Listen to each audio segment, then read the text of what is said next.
right now. Kathy Davis will be here next week. Her husband had another procedure today. You know, he's had some medical things, so we'll look forward to seeing her updates next week. But good to see everybody today. Lloyd, do you want to say anything before we get started here? Yeah, I just want to remind everybody about our upcoming main event that you've got a great program lined up for us on January 17th. And at the Schreiner Center, we're going to have Peter Hoffman. Actually, we're not. He's not. I just got a message from him last night. He's not going to be here, so we're redoing all this as we speak. Okay. I haven't had a chance to reach out to you yet. I will this afternoon. Sorry about that. Okay. He'll be here in February. Here in February. Okay, we can save that. Okay, maybe hopefully Kristen's got another newsletter. We stopped it from printing. I got Laura right over here, and she was ready to hit send last night, right when he sent me the email. So good. Okay. Anyway, John will come up with another great program. We'll figure out something. I think we're going to do something on where everything's going this year with as far as the housing market and trends and how to scale your business, something along that line. But we'll know by this afternoon. I'll let you know as soon as I know. Okay, appreciate it. Anyway, okay, we do have a meeting coming up live in person on location at the Shriners on January 17th. Got to get out of the 2022 mode here. So January 7th, it's already the 6th of January here. Anyway, we're here, and like John said, we'll have Kathy next week. So I don't know, is Laura there? Does she want to do our normal? Yeah, let's hold on one second. Here's Laura. Right there. Good morning and welcome, everyone. First, I'd like to do a bit of housekeeping. Feel free to unmute yourself when it's your turn to speak. Please be mindful of everyone else by muting yourself while others are speaking. You're welcome to put any contact information that you want to share into the chat. We meet here to share deals, look for deals and solutions we have and need with our real estate. We are not your financial advisors, attorney, or accountants. We do not endorse or recommend any specific solutions or contractors here. You are advised to do your own due diligence to your own satisfaction before you invest. The first Friday of each month, except for this one, is Ask the Attorney with Ms. Catherine Davis. Our meetings are typically recorded, so only share what you want others to know. Okay, thank you, Laura.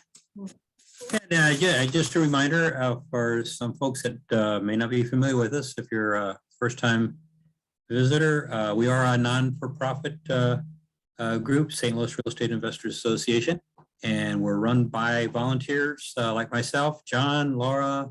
I see Jeannie over here, Jim Choik, Amber, and whoever else I might have missed. We're all board members. Volunteer our time to keep this organization going. We've gotten so much from it in the past that we want to see it going. So welcome everybody. Hope everybody's having a good year to start out. And who wants to kick it off today? It's just networking. Sound like we were doing a little bit of exchanges before when I just got on a few minutes ago. But now that it's officially 11 o'clock, who wants to? I will start. Lloyd, Bruce, did my email reply to you help at all, or do you still need some information, or maybe other people online can help you out too? No, that helped a lot. I think John Lee had talked about that stuff before, and it's kind of like I thought maybe you had a different angle on it than he did, but no, I mean, like you've got pretty much the same. Yeah. As far as I'm concerned, if you want to go with the low down payment, you're gonna have to make it up in in the yield, or if they want to lower yield, you're gonna have to make it up in a higher down payment. That's right. Kind of how it works. At least that's my thought.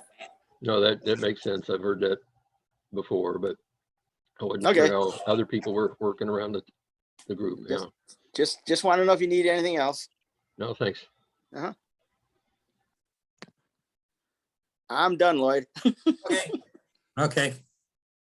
I'm assuming you were talking about notes. And yeah. Yes, Okay. yeah, selling some property and carrying a note. Yeah. Carrying a note. Yep. Got one of those payments comes in every month here myself. But yeah, and that's one I don't have to worry about any toilets or tenants. Just got a good buyer that keeps paying. Are Okay. you like Anybody referring else? to doing like the wraparound mortgage thing, or is that like one strategy for that? Oh, that's one strategy, doing a wraparound mortgage. Yeah, but this is a building that I owned. I was tired of managing it and sold it to one of the tenants. So that's what I call it, John Lee. When he turns a tenant into a buyer, this Nice. strategy that he uses to get rid of his rentals, or to Okay. reduce his rentals.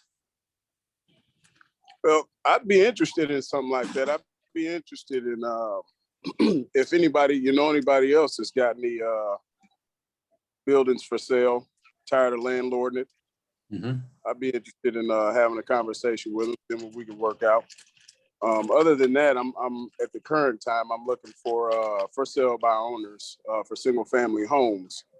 So if they can't get it sold through a traditional real estate agent, I'm sure everybody here knows the spiel, but they can't get it sold through a traditional real estate agent, having trouble getting it sold. I'd like to have some time, sit down and talk with them to see see about getting it sold for them. So Okay. Okay, yeah, we got your contact information in the chat there. So if anybody knows of a for sale by owner. Where are you looking at, Demetris? Do you have any certain areas you're concentrating or focusing on? Not really. Just for me, it's St. Louis County. I'm not going out as far as like Fenton or Festus yet. But yeah, I would say maybe a 15-mile radius from North County, 20-mile radius from North County. So yeah, I go Maryland Heights all the way down to I'd say about 44. Okay, so mainly St. Louis County, then you're kind of open a little bit, it sounds like. Yep. Okay, thanks. Yep. Thank What you. about St. Charles County? St. Charles County? Yeah. That's not too far. St. Charles County. I think I can swing that one. Yep.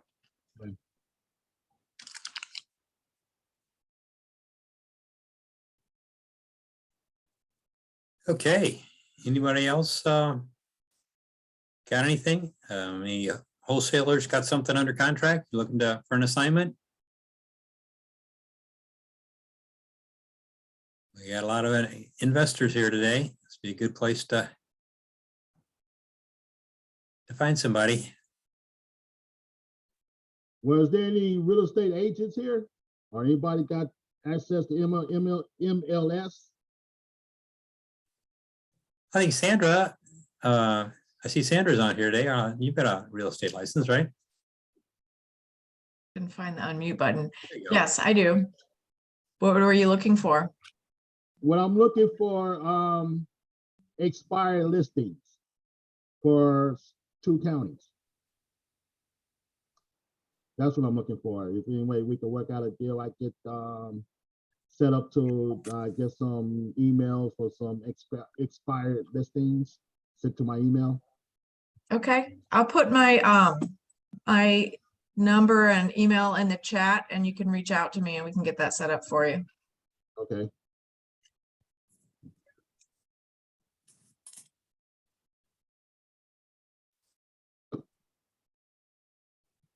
Okay. Yeah, that's another good way, like Demetris is looking for sale by owners, but people that are having trouble selling their houses, that's another potential set of leads. People who's had their house on the market for a long time and unable to sell it. Okay, it's there. Okay, thank you, Sandra. My pleasure. Anybody else got anything? What's everybody working on?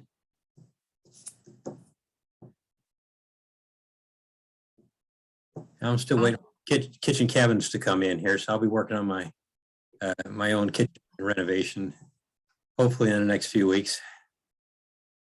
Real estate's been busy for me, off market and realtor stuff. I was busier through the holidays this year than I've ever been. St. Yeah. Charles County seems to really be hopping and stuff is going for over asking price in many cases still, but it seems like St. Louis County's a little bit softer.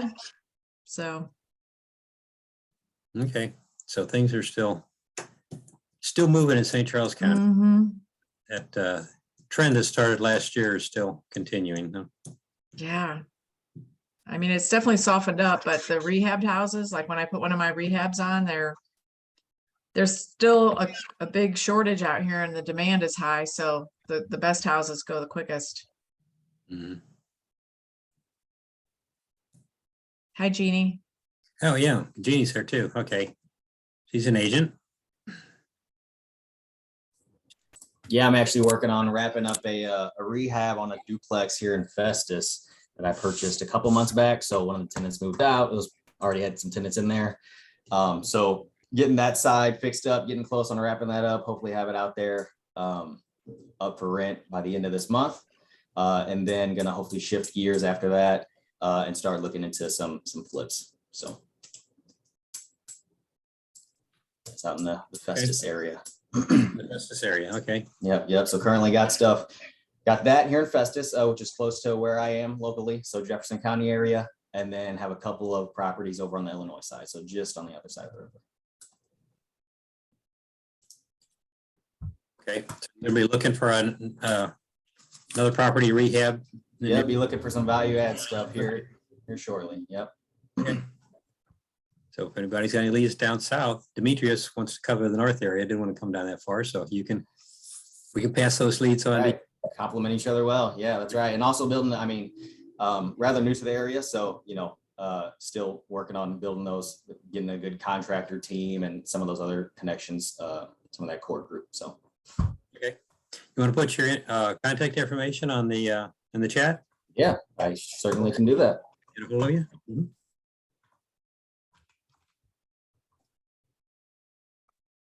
Is there anyone on the call that is a buyer in Arnold Melville School District? I have a lead on a nice house, a big one in a subdivision. They normally sell for around 400, but this one's all original, needs updates. So it's not a regular, a typical wholesale deal. It's probably going to be listed, but I don't know that a regular homeowner would want to buy it, needing that much work. It's not torn up. It's just a whole rehab. New kitchens, bathrooms, flooring, paint. It's just, you don't run across those in the $400,000 price point very often. So just curious if anybody would want something like that. It won't be listed for that, of course, but. Do you have any idea what the asking price is and approximately how much it needs in work, Sandra? I'm still working with the seller. I would suggest an asking price of between $300,000 and $350,000, and it needs probably, I mean, if you did everything, it's probably $70,000 worth of work. So, it would have some sweat equity for an owner. I don't know that there's really enough money there for an investor, but maybe depending on if you do your own labor. All right, thank you. Okay, yeah. Opportunity for somebody. Okay, what else we got this morning?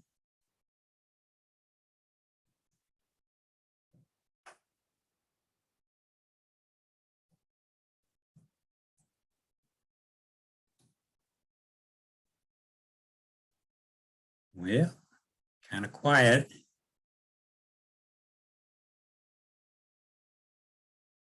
Usually somebody's got something else.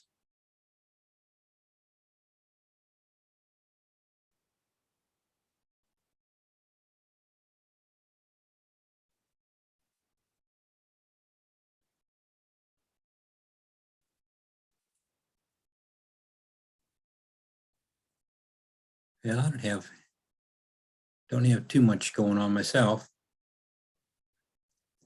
Trying to get to getting my books ready for my accountant, getting ready for tax time first year. Here's Judy has a question for Sandra here. Do you have any idea if the property there is a ranch and how much square footage it approximately has? Oh, it's a 2-story and it's 2,400 square feet. Okay, thank you. Is that what you're looking for there, Judy?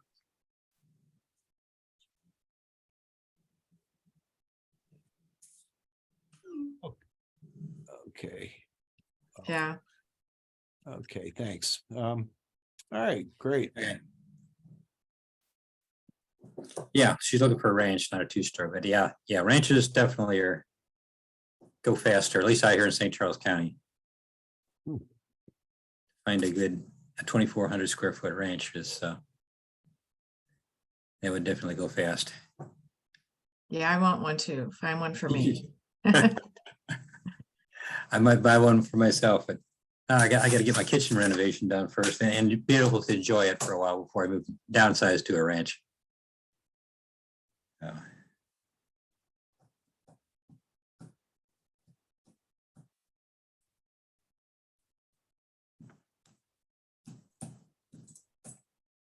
got a question. I don't know if this is the right forum for it or not.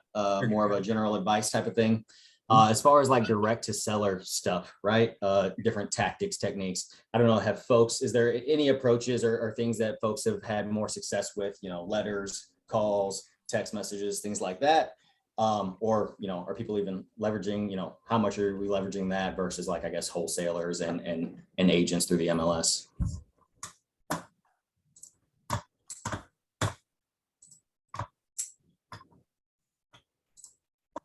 Yeah, I don't know. As far as buying properties, is that what you're talking about, Anthony? Yeah, that's right. Yeah, there's all kinds of different strategies. Is everybody uses stuff differently.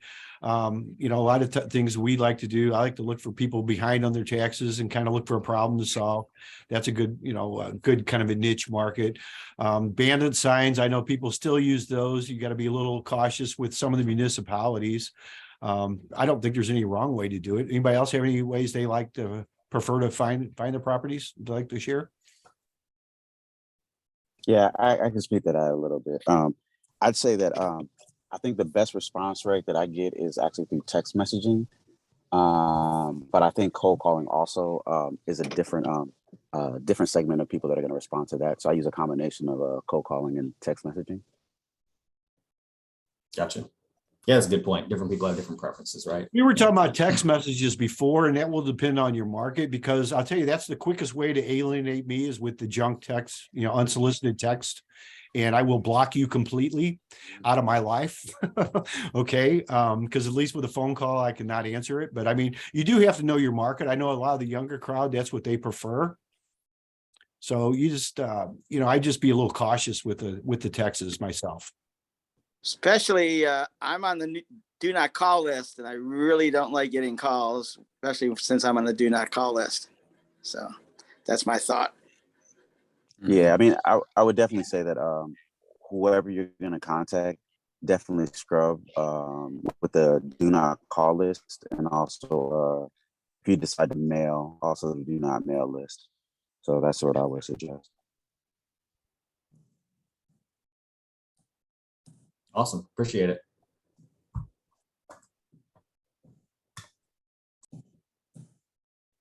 I didn't know that there is a do not mail list. I've never heard of that. Where do you find that?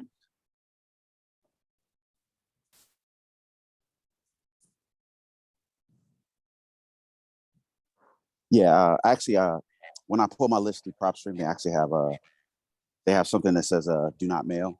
Oh, okay. Yeah, so that's what I add that as one of the things on my list, and I just kind of filter those out. Oh, okay. Where do you get that, Benedict? Is that a mail, like physical mail, or is that an email list you're talking about? Oh, I pull a list of properties through PropStream. And they usually have information about do not mail and do not call. And I also have another, can't remember the service that I use, but I have another one that filters out the numbers that are do not call. Okay, the mail list though, is that a physical letter in the mail? Or is that? Yeah. So because Okay. I also send out mailers, postcards and letters. So yeah, there's also a list of people that do not want to receive mail. So I just try to be as careful as possible. Okay, thanks. Okay. Yeah, I Jim, just, there is one. yeah, I've heard of it, postcard. John. If you Google do not mail list, there's a national do not mail list from the directmail.com. And there's a couple other ones. Okay, And thank you. US.gov's got telemarketing and unwanted mail. So there's a few of them, I think. When you said that someone does it on property tax, or, you find out they're behind their taxes, do you just check with the property tax row, or where do you look? That's public information. I usually just look on the county's website, depending on which county I'm looking in. So that's public knowledge. Okay. Yes, it is.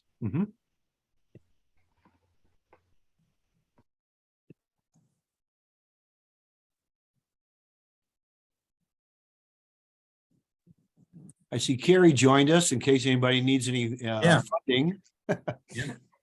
Any financing from New Frontier Bank? Yeah, we got a banking representative on here today. Are any banking questions? He's been You are muted, Carrie. Still muted. Yes, I am. Yeah. Okay, so there was banking questions? Anybody need anything? I was just asking, no, we were talking about other issues, but we hadn't had any banking questions. But now if we do, we know we've got. There you go. There you go. Person to answer now. Yes, Happy New Year to everyone. Hey, same to you. Okay, thank you. Now, Carrie, what are you seeing on the interest rates? I was reading something last night that somebody forecasted about the rates going down all year. I read something else this morning saying they weren't, they were stable, and then somebody else said they were going up. So what do you see being in the business here? Yeah, it's my understanding that they're going to continue to rise. I don't think the feds think we are where we're supposed to be yet. People are still spending, a lot of money, and it's not slowed down any.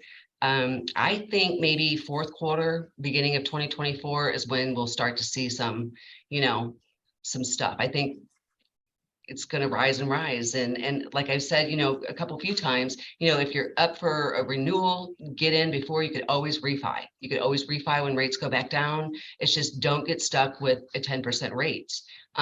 Your tenants aren't going to be able to afford it. And, when your mortgage goes up and you guys get hit with that sticker shock, that's from, 3% to 10%, you have to pass that along somewhere. And tenants, are used to, their rent, and taking it up that amount of money to cover that is going to be very difficult for a lot of people. Hey, Carrie, any big changes that you've seen as far as like, I guess, new products? I've heard of things of like 40-year mortgages coming back, or like changes to terms. I know one of my loan folks that I reached out to said, they're starting to be more early, early payoff fees, right? Because I know folks are going to be wanting to refinance in the future. Any stuff like that you're seeing? I really am not. When you're dealing with the investment part of it, it's completely different than the commercial part. So you really don't get that. You're typically in a 3 to 5 year balloon type situation on your investment property. So it's, your amortization still running out 20 years. But, I think lenders are going to have to be creative. And I think, we're trying to keep up with everything that's going on and be ahead of it. But I've not seen a 40-year product. Unless it's, a mortgage person doing something like that. But like I said, it's still traditional in terms of the 3 to 5 year balloon. But yeah, we're going to have to be creative. And that's, kind of being in the front of things and trying to keep an eye on what's going on. And certainly, I can tell you guys what I'm seeing, but you guys see the same thing, and you guys are going to have, difficulties and struggles when the rates, when it's time for you guys to reassess your portfolio. So. Gotcha.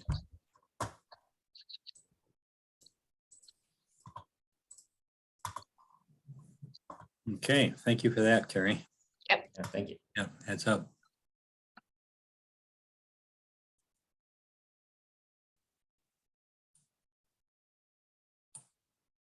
Okay, anybody else? This is Eric Houston. I have a slightly different question. Have any of you ever experienced the county trying to put a batch plant, a cement batch plant near one of your properties? Can you repeat that? You had a little problem with your microphone, I think. I asked if anyone had ever had a county try to put a cement batch plant near one of your properties. And if so, how did that affect you?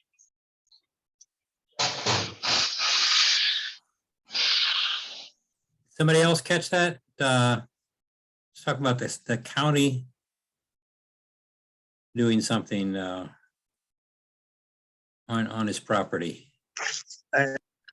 When it ever had a county attempt to plant near one of their properties, did that affect them?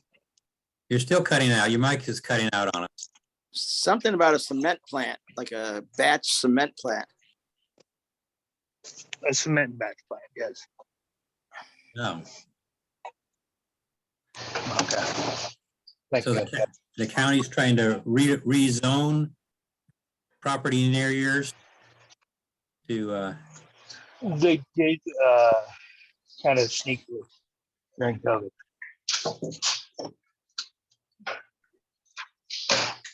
only thing I could think there would be to contact your local alderman or county council person, wherever kind of municipality you're in.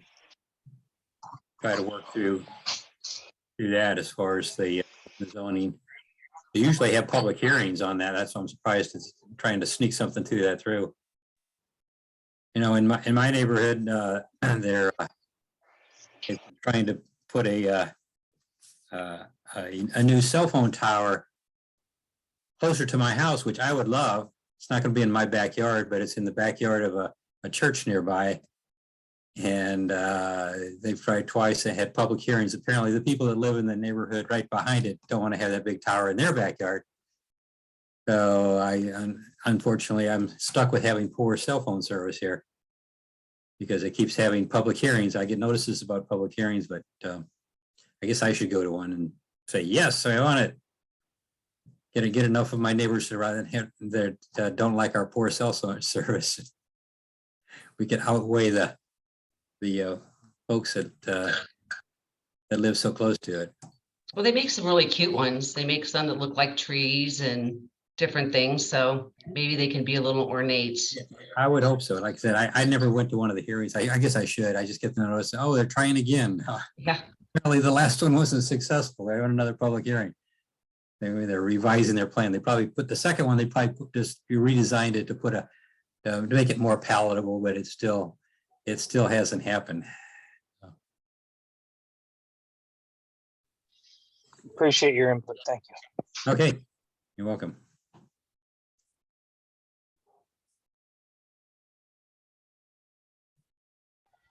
Kind of a restatement of what everybody else just said. The church that I go to wanted to put up a cell phone tower too, because I think they were going to pay them, $600 a month or something, whatever rent. And it's like, oh yeah, we could use the money. But that was in Crestwood and nobody wanted it. And they fought it for a year and a half. And I think finally dropped it, or they probably found a better place to go. And there was something not exactly the same, but similar on the news last night that out in Wildwood, apparently they don't have a regulation or they do have a regulation, but somebody who had just bought a property, shortly after that, they started hearing all these bullet sounds next to them. And turns out the guy who had a property behind them had a rifle range or a gun range. And the Wildwood regulation said, as long as the range is at least 405 feet away from a building or something like that. But yeah, I think everybody knows that bullets usually can travel more than 400 feet. But at any rate, I think they got the guy on a technicality and said he can't do it anymore because it wasn't his primary home where it was at, but otherwise he could have gotten away with it, because at least two neighbors were saying they'd be outside and they'd hear the gunfire all the time when their kids trying to sleep in the middle of the afternoon, and they'd hear bullets whizzing over their heads. So Wildwood, apparently, at least the mayor said they changed that where he can't have that gun range there anymore, but that may be a similar thing. Eric Easton, I guess, he'd need to check and see what the municipality regulations are. But of course, municipalities usually want commercial ventures on their in their domicile because they make money. So yeah, the alderman and whatever the municipality regulations or the county regulations are for that. I don't know if the county's really got any negative regulations for concrete plants, so. Thank you very much. Well, with the concrete, you could build a bunker and avoid the bullets. Put the two together, yeah. Yeah, build a bomb shelter for the coming apocalypse whenever that happens, yeah. We were looking at concrete houses a few years ago. I don't know if anybody's seen those houses now that they have those 3D houses that are built out of concrete. That's we looked at a little bit last year. Very interesting. It's not quite there yet, but I think that's a very interesting concept, the way they're doing that now. Mm-hmm. Yeah. And the concrete furniture to go along with it, so you don't have to worry about termites. Yeah. Yes, there's a lot of advantages, but then there's a lot of things that were look like it might be a little more difficult. I like some of the designs, though. I don't know if anybody's looked at any of that stuff, but it was pretty neat looking stuff. Mm-hmm. Yeah, you do some interesting curves and things with avoid all the square corners and things that normal construction, stick construction has. Yeah, go tell the kids to sit in the corner and they'll keep them busy for a while. They go find the corner. So are there really any developers or contractors doing that in the St. Louis area? I wasn't aware of that. I don't know the St. Louis area. I know some of the other places I've seen. There's some regulations against that. I think, though, we have some places, probably in Missouri, where you wouldn't have to follow all the same things, because it gets into some of the inspectors and stuff. I don't know if they didn't know how to deal with it, but it got into a lot of red tape, it looked like, in certain areas. Mm-hmm. Yeah, like any new construction technique. Mm-hmm. Yeah, the local building codes don't know how to deal with it. Just like with container houses. Our financing, I don't know how they would look at that if you're like new construction financing or anything. Yeah. That would be a whole different thing. See Carrie shaking her head. No, she wouldn't know what to do with it. Maybe after you got it established, and then you could what I've seen that seemed to work was partial 3D homes, partial concrete, and then partial stick and mortar, stick and brick, whatever. Mm-hmm. And that's brick and mortar. Yeah. Yeah. And I think, people are getting creative. I was just reading something about the container houses this morning. I don't know how to value those. I don't know what appraisers, that you're going to run into a problem with not being able to get a fair market value on it because they're not going to have any comps. So I don't know how they're going to do that, but that potentially could be a problem. But no, people are coming up with great ideas all the time. So I just kind of like, wow. Well, we seem to have that with modular houses years ago. And at first they didn't value those right. They tried to put them in the same category as, like, from what I remember, like our trailers, mobile homes. And then they changed it because they were on real foundations and they were attached to the ground. So maybe it'll be a similar thing coming up. I don't know. Yeah. And I know that just from a financing standpoint with mobile homes and different things like that, is it has to be permanent, fixture. It has to be on a slab or a foundation. It can't get to where it could just roll away or be hauled away in order to get a 30-year, Fannie Mae or Freddie Mac loan. So, yeah.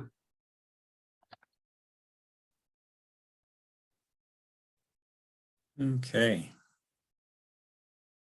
Yeah, if you're going to go with some alternate types of constructions, you better plan on being able to pay for it out of your own pocket and love it enough that you're going to stay there and not worried about the value when you go to sell it. That's the only advice I think that I would give on something like that. But until it gets to be some more established in the mainstream, it's going to take a while for our municipalities and banks to work them into their the normal mode of operation. Eric had a question about, I guess, fire damaged property. I mean, I guess the question is, Eric, what do you mean so good? You mean they can be bought so cheaply? Is that what you're saying? Sorry, I'm working as well, but yeah, I see a lot of investors looking for fire damaged properties, and I'm wondering why there's such demand for them. I can give you my thoughts. I've never done one, but I give you my thoughts depending on how damaged it is. But the owner has already been paid by insurance. So if the owner wants to get rid of it, he's got a good insurance check from the insurance company. So he might, just to get rid of it, might just be willing to let it go at a good price. I don't know. That's just my thought.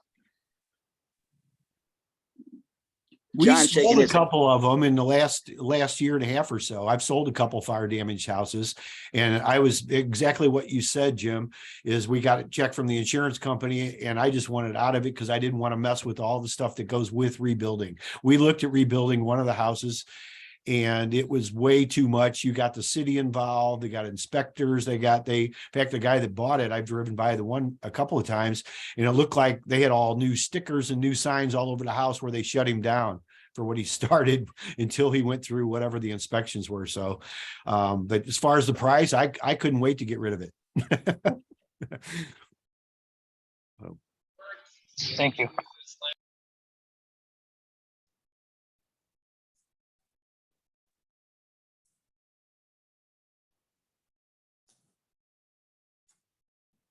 Okay, anybody else got anything?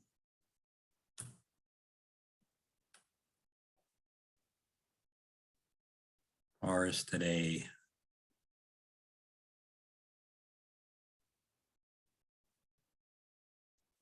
A lot of good conversations today. Kathy Davis, the attorney, will be with us next week, but make sure you write down, or you can always watch the replay, but make sure you write down if you're looking for a deal. Sandra had in Arnold. What was that? It was a 2-story, 2,400 square foot property that needs some updating. It didn't sound like it needed a total rehab. Then we had who was it? Demetris is looking for a place with for sale by owner. I guess St. Louis County, somewhere within about 15 miles of North County. Looks like Eric Easton's looking for a fire property to go with his concrete houses he's got out there in his county. What else? Thanks. Do we have? A lot of good stuff today. It was a good start off for the year. This is our first Friday of the month. I hope everybody has a good year planned. We were supposed to have Peter Hoffman, the attorney, come in to show some off-market deals and some of the stuff available, opportunities in St. Louis, but he had another obligation in Arizona is where he's going to be. So he's going to be with us in February. So we will just watch your emails. We'll have a different meeting coming up, which we'll know by tonight. So as soon as we can get that together, we'll let you know. Did you say, John, you guys usually shoot out these recordings afterwards? Is that right? Yeah, we put them on. They're on the STLREIA website on the members section. I usually get the renditions done by midnight, and then I get them sent off. We also put them on YouTube, so they will be there. You can go watch them anytime. It's always best to attend live, but it's always good to watch the replay. I watch a lot of these myself because you can, you don't always get the phone number right or maybe some of the details. Because I take a lot of notes. I got, page of notes from today, but I don't get all the details. So yeah, absolutely. They're always available. Awesome. And I don't know if I have that website actually. Probably should. Is that something? Yeah, I'll put it in the chat here. Awesome. Thanks so much. Sure. STLREIA.com. STLREIA.com. REIA. That's what was tripping me up. Awesome. And we're also on Meetup too. We've got our meetings posted on Meetup, but we don't have the recordings are posted on STLREIA.com in our member section. Perfect. Okay. Well, thank you, John, for kind of summarizing and sponsoring our get together here on your account, on your Zoom account. So good to see everybody. The year is off to a good start here. Guess we'll see you back here on next Friday, with Kathy Davis, get an update on what's going on in the system. And then on the 17th, looking forward to seeing everybody at our live meeting at the Shriners. So in the meantime, take care. Keep your eye out in your mailbox. If you're on a mailing list for our newsletter. Okay. Take care. So long. Thanks, everybody. Yeah. Thanks, everybody. Thank you. Thank you.